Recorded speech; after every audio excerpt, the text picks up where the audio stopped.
Le prince Harry et Meghan Markle sont peu susceptibles de retourner au Royaume-Uni pour les célébrations du jubilé de platine de la reine cet été, a déclaré Richard Palmer du Daily Express. Le prince Harry, 37 ans, et Meghan Markle, 40 ans, n'ont pas précisé s'ils retourneront au Royaume-Uni pour célébrer les 70 ans de service public de la reine.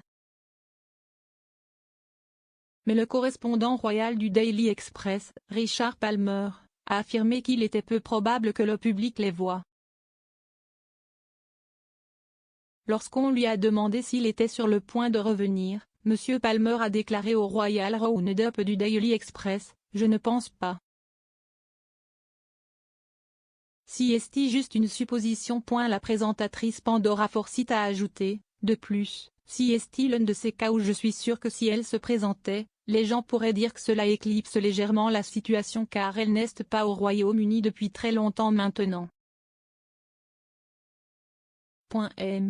Palmer a poursuivi, « C'est le problème avec Andrew.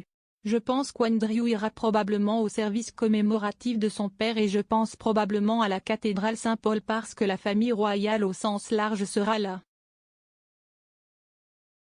Je suis sûr que le duc et la duchesse de Sussex seront invités à cela, leur venue dépendra en partie de la résolution de la situation en matière de sécurité, car Harry s'en est plaint.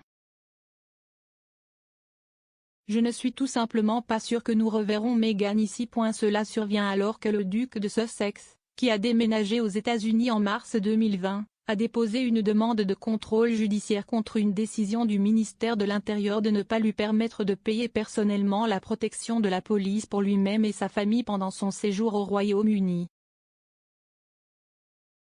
Harry veut amener son fils Archie et sa petite-fille Lilibet en visite des États-Unis, mais lui et sa famille sont incapables de retourner chez lui car c'est trop dangereux, a déclaré un représentant légal. Cela fait suite à un incident à Londres à l'été 2021 lorsque sa sécurité a été compromise après que sa voiture a été poursuivie par des photographes paparazzi alors qu'il quittait un événement caritatif. Le duc veut financer lui-même la sécurité, plutôt que de demander aux contribuables de payer la facture, a déclaré un représentant légal de Harry.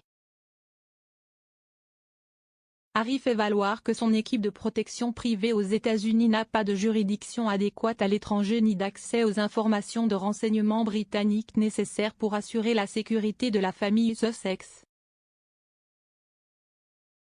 Le représentant légal du duc a déclaré dans un communiqué, « Le Royaume-Uni sera toujours la maison du prince Harry et un pays dans lequel il veut que sa femme et ses enfants soient en sécurité. » Avec le manque de protection policière, vient un trop grand risque personnel. Le représentant a ajouté, « Le duc et la duchesse de Sussex financent personnellement une équipe de sécurité privée pour leur famille, mais cette sécurité ne peut pas reproduire la protection policière nécessaire au Royaume-Uni. En l'absence d'une telle protection, le prince Harry et sa famille ne peuvent pas retourner chez lui. » Lilibet, qui a maintenant 7 mois, n'a pas encore rencontré son arrière-grand-mère la reine, son grand-père le prince de Galles et d'autres membres de la famille face à face. Le duc est brièvement revenu de l'année dernière pour le dévoilement le 1er juillet de la statue commémorative de Diana, princesse de Galles, et, la veille, le 30 juin, il a rencontré des enfants et des jeunes gravement malades lors d'une garden party Well Child et d'un thé l'après-midi à Kew Gardens, à l'ouest de Londres. Il est entendu que la voiture du duc a été poursuivie par des photographes alors qu'il partait. La mère de Harry, Diana, est décédée dans un accident de voiture après avoir été poursuivie par des paparazzi à Paris.